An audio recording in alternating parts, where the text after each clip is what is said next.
یہ کسی کے دماغ میں ڈال دیتے ہو نا کہ پیسہ خرچ کرنے سے کم ہوتا ہے،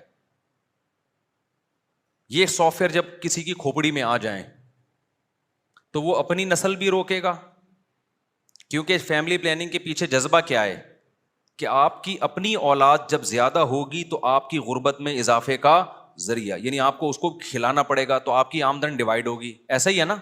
یہ سافٹ ویئر آج کی لبرل دنیا نے انسٹال کر دی ہیں لوگوں کی کھوپڑیوں میں.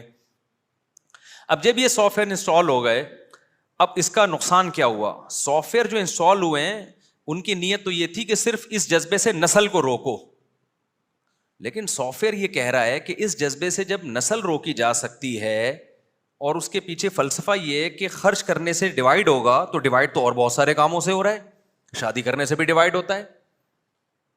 اگر کوئی نوجوان 18 سال میں شادی کرتا ہے تو جتنا کما رہا ہے وہ ڈیوائڈ ہو کے کہاں جائے گا؟ آدھا بیوی کے پاس جائے گا.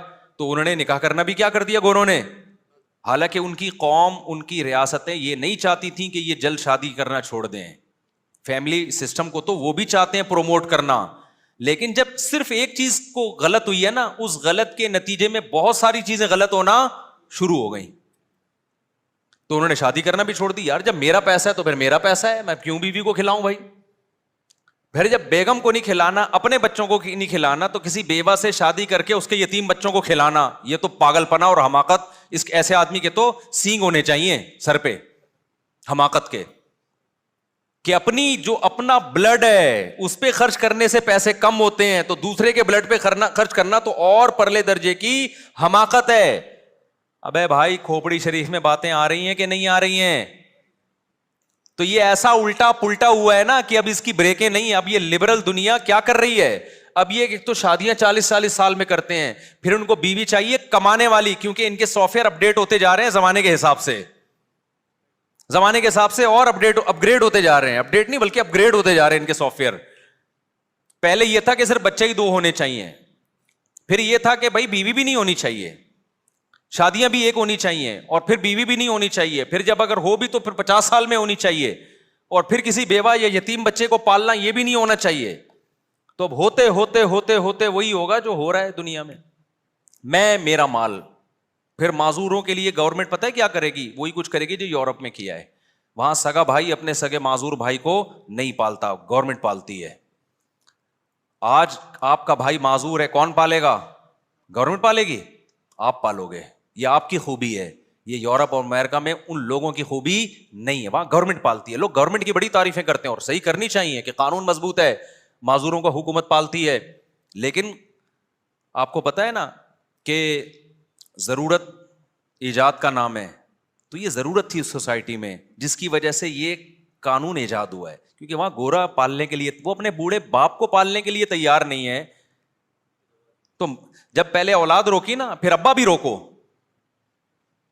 ابا کو تو روک سکتے نہیں کیونکہ ابا پہلے پیدا ہوتے ہیں، بچہ بعد میں پیدا ہوتا ہے. تو ابا کو روکنے کا یہ ہے کہ ابا پہ خرچ نہ کرو، میرا پیسہ ہے تو میں نا. تو گورنمنٹ نے کہا یار یہ تو روڈوں پہ بڈھے بےچارے بوڑھے پڑے ہوئے ہوں گے یہاں پہ. تو انہوں نے بڑا اچھا نظام بنایا، اولڈ ہاؤس بنایا کہ بھئی یہ بوڑھوں کو، ہم جا کے بڑی تعریفیں کرتے ہیں، دیکھو گورنمنٹ یہاں بوڑھوں کو کتنا اچھا کھلاتی، کتنی کیئرنگ حکومت ہے. ایک ہماری حکومت ہے، مار دیا بڈھوں کو. حکومتوں نے یقیناً مارا ہے، پبلک نہیں مارتی. پبلک غریب ٹماٹر بیچے گا، اپنے بوڑھے باپ کو گلے سے لگا کے رکھے گا گھر میں. یہ جذبہ گورے میں بولو نا نہیں ہے. کروڑ پتی ہوگا، اب باپ کو ایک سیب نہیں کھلائے گا، اللہ ماشاء اللہ چند واقعات تو ہر جگہ ہوتے ہیں. اور یہ میں ایسی باتیں نہیں بتا رہا، ہوائی باتیں. تو اب معذوروں پہ خرچ گورنمنٹ، لیکن اللہ میاں نے دوسرے طریقے سے ان سے انتقام لیا ہے کہ ٹیکس نکالو ان سے، ٹھیک ہے نا، ٹھیک ٹھاک طریقے سے. ہمیں زکوٰۃ 2.5% دیتے ہوئے موت آتی، اللہ نے ٹیکس کا نظام ہم پر مسلط کر دیا کہ ان سے زبردستی چھینو، جس پہ ان کو ثواب بھی 2 ٹکے کا نہیں ملے گا،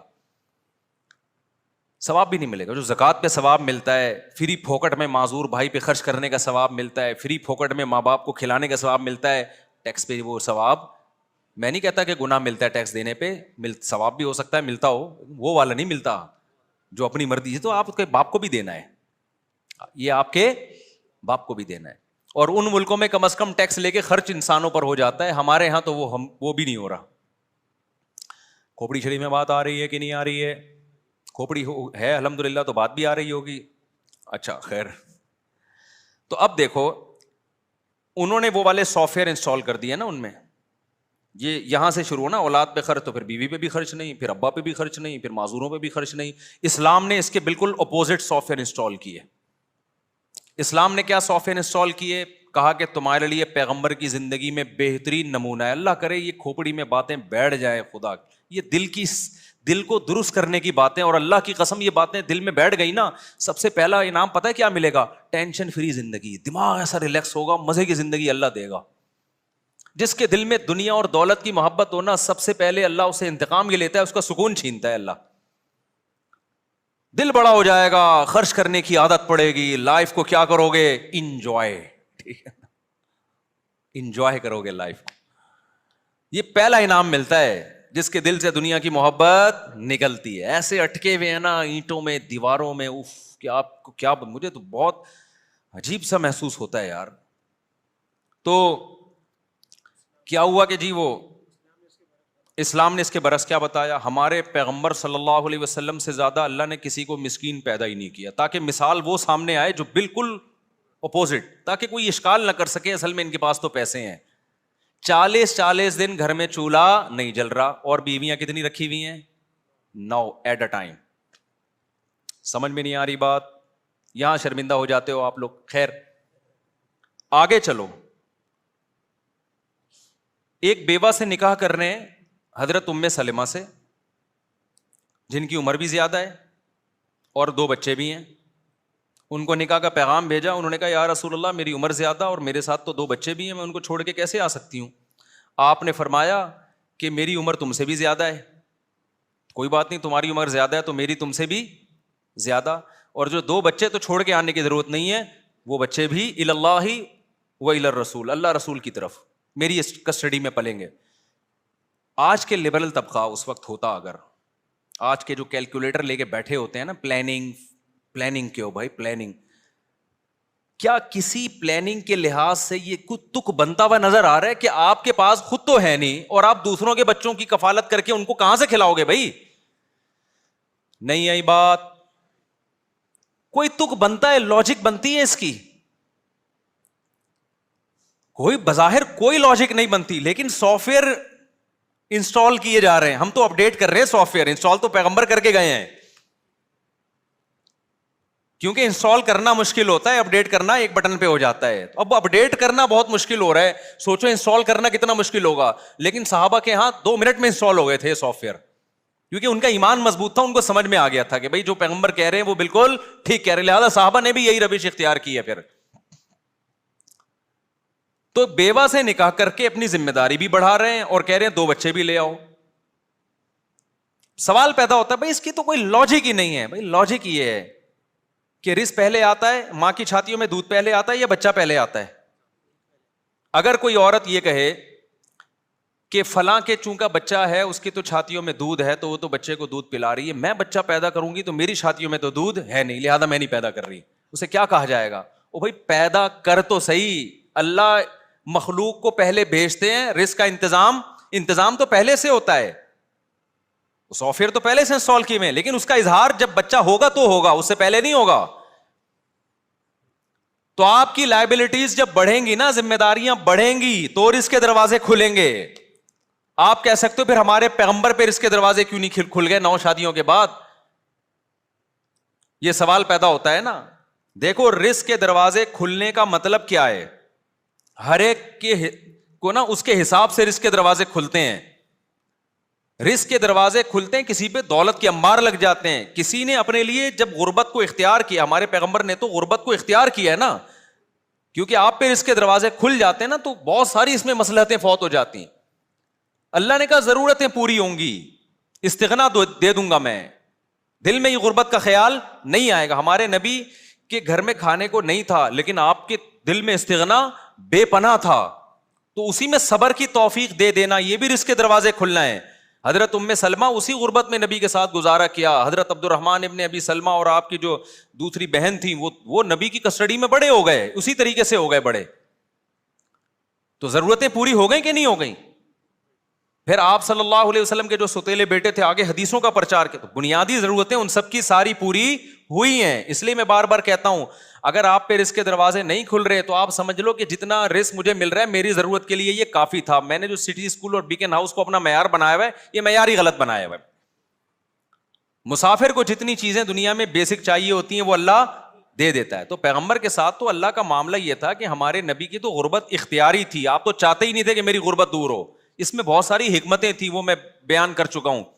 تو اس لیے ہمارے نبی کے پاس تو پیسہ صبح آیا بھی تو شام ہونے سے پہلے صدقہ کر دیا, سارا صدقہ. لیکن پھر بھی اللہ نے کھلایا پلایا کہ نہیں, آپ کی ازواج کو بھی کھلایا. اور پھر ازواج کا بھی یہی حال تھا. نبی کے دنیا سے جانے کے بعد حضرت عمر کیا کرتے تھے, مال غنیمت جب آتا تو امہات المومنین کا راشن 1 سال کا ان کے گھر پہنچا دیتے. تو اس میں کیا ہوتا, وہ یہ نہیں کہتی اب اللہ نے چونکہ رزق کے دروازے کھول دیے ہماری غربت پہ اللہ نے اب ہمیں نوازا ہے, ہم نے توکل کیا تو اب ایسا ہے کہ اب ہم کھائیں گے. نہ نہ نہ, انہوں نے کیا کرتی تھی کہ ان کی ٹریننگ ہی ایسی تھی نا, وہ صبح سے بانٹنا شروع کرتی اور حضرت زینب کا تو یہ تھا کہ شام تک خالی, اور باقیوں کا بھی 1 آدھ ہفتے کے اندر سارا کیا خالی. حضرت عمر غضبناک ہوتے, صحابہ غضبناک ہوتے, بھئی ہماری مائیں ہیں, ہماری ذمہ داری ہے, تو یہ سارا ہی صدقہ کر دیتی ہیں. عبداللہ بن زبیر ہیں حضرت عائشہ کے بھانجے, انہوں نے تو قسم اٹھا لی کہ میں اللہ کی قسم اپنی یہ جو خالہ ہیں عائشہ ان کے ہاتھ روکوں گا, میں کیوں خرچ کر دیتی ہیں. حضرت عائشہ کو اتنا غصہ آیا, انہوں نے کہا تو مجھے صدقے سے روک رہا ہے اور قسم اٹھا رہا ہے, اللہ کی قسم میں تجھ سے زندگی میں کبھی بات نہیں کروں گی. دونوں کی قسموں کا ٹکراؤ ہو رہا ہے. ٹکراؤ کس بات پہ ہو رہا ہے, وہ کہہ رہے ہیں آپ کو خالہ ہو میری, آپ ماں بھی ہو, امت کی مائیں ہیں, تو آپ اتنا صدقہ کر رہی ہو تو میں جو ہوں آپ کو, کیونکہ ترس آ رہا ہے نا, بھائی کوئی اتنا صدقہ کر رہا ہو کل قحط پڑے گا, بھوک پیاس سے حالت خراب ہوگی, تو جس میں محبت ہوتی ہے اس کو تو ترس آئے گا نا. تو ان کو ترس آ رہا تھا کہ بھائی اتنا صدقہ کر رہی ہیں. عبداللہ بن زبیر نے قسم اٹھا لی, اللہ کی قسم میں ان کے ہاتھ روکوں گا. انہوں نے کہا تو کون ہوتا ہے میرا ہاتھ روکنے والا, بھائی یہ تم کون ہوتے ہو, تو مجھے روک رہے ہو, میں اللہ کی قسم زندگی میں تم سے بات نہیں کروں گی. اب وہ دونوں کی قسمیں کیا چل رہی ہیں. اب وہ حضرت عائشہ کے بھانجے تھے, ان کو خیال ہوا کہ بھائی یہ اگر ناراض چلی گئیں تو میرا کیا بنے گا آخرت میں. تو وہ قسم بھول کے ان کو منانے میں لگ گئے. اتنا منایا کہ پھر حضرت عائشہ نے قسم توڑ کے کفارہ ادا کیا. پھر کفارہ بھی کیسا ادا کیا ہے, ہمارا تو کفارہ ہے نا 10 غریبوں کو 2 ٹائم کا کھانا. حضرت عائشہ نے کہا نہیں, پھر باندیوں پہ باندیاں خرید کے آزاد کرتی, موت تک باندیاں خریدتی آزاد کرتی, کہ ایک غلام نہیں, پھر غلاموں پر غلام آزاد کرنے ہیں. تو پیسہ بھی اتنے غلام آزاد ہو رہے ہیں تو پیسہ آ رہا ہے نا, انہی پیسوں سے قسموں کے کفارے ادا ہو رہے ہیں. لیکن ہم اتنے توکل کے مکلف نہیں ہیں, ہم تو نارمل لوگ ہیں بھائی. ہمیں تو اللہ کہتا ہے جو واجب درجے کا توکل ہے نا, جو فرض ہے تمہارے اوپر وہ کر لو, اتنے ہائی لیول پہ جانے کی تمہیں ضرورت نہیں ہے, جو واجب درجے کا توکل ہے وہ کر لو. تو واجب درجے کا تو یہ ہے کہ بھائی جو لوگ آپ کی کسٹڈی میں ہیں ان پہ خرچ کرنے کو بوجھ نہیں سمجھو. اور اللہ نے اس کی دلیل دی ہے کہ بچہ پیدا ہوتے ہی ماں کی چھاتیوں میں دودھ آ جاتا ہے, اس کا مطلب اس کی ذمہ داری اللہ نے اٹھائی ہے. جب اللہ نے اٹھائی ہے اور اللہ نے اس کا ثبوت بھی دیا ہے, تو پھر اسلام نے جو سافٹ ویئر ہمارے ذہن میں ہمارے دماغوں میں ڈالے ہیں وہ یہ والے ڈالے ہیں کہ خرچ کرنے سے پیسہ کم نہیں ہوتا بلکہ بڑھتا ہے, ذمہ داریاں بڑھانے سے پیسہ کم نہیں ہوتا بلکہ بڑھتا ہے. سمجھ میں آ رہی ہے بات. تو گورے کے سافٹ ویئر الگ ٹائپ کے ہیں, اسلام کے بالکل اس کے اپوزٹ ہیں. تو ایک طرف ہو جاؤ, یا تو پورے جیپنیز بن جاؤ یا پورے انسان بن جاؤ. سوری انسان کہہ رہا ہوں, وہ بھی انسان تو ہیں, یعنی یا تو پورے مسلمان بن جاؤ. یہ والے سافٹ ویئر, اور یہ والے سافٹ ویئر جب چلتے ہیں نا تو اس کی بھی بریکیں نہیں ہیں, جیسے ادھر کی بریکیں نہیں ہے نا, بخل کرتے کرتے کنجوس ہوتا چلا جاتا ہے. تو یہاں بھی ایسے ہی ہے کہ جب سخی بنتا ہے نا انسان, نسل بھی بڑھا رہا ہے, شادیاں بھی کر رہا ہے, ماں باپ پہ بھی خرچ کر رہا ہے, بہنوں کو بھی کھلا رہا ہے, بھائیوں کا بھی خیال کر رہا ہے, تو یہ والے سافٹ ویئر کی بریکیں بھی کیا ہیں, فیل. سخی ہوتا چلا جاتا ہے, کیونکہ جب اللہ کی مدد دیکھتا ہے نا کہ یار میں جتنا خرچ کرتا ہوں نا, بھوکا مرتا ہوں, کھا پی رہا ہوں, لائف اسٹائل میری اچھی سے اچھی ہوتی جا رہی ہے, تو اور زیادہ اس کے اندر جذبہ پیدا ہوتا ہے. یہ حاتم طائی جیسے سخی لوگ اچانک تھوڑی پیدا ہو گئے تھے.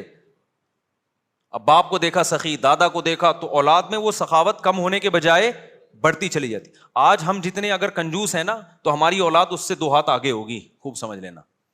آج آپ نے انگریزوں میں یہ ہوا کہ 100 سال پہلے انہوں نے کہا 4 بچے ہی اچھے, تو ان کے جو بچے تھے انہوں نے کہا 3 ہی اچھے. پھر جو نئی نسل آئی انہوں نے کہا 2 ہی اچھے, اگلی نسل نے کہا 1 ہی اچھا, اگلی نسل نے کہا 1 بھی بالکل اچھا نہیں ہے. حالانکہ بہت اچھے اچھے پیدا ہو رہے تھے, سائنسدان پیدا ہو رہے ہیں, ان کے تو سارے ہی اچھے ہو رہے ہوتے ہیں. تو کہاں سے بات لے کے چلا تھا میں, کدھر کو نکل گئی.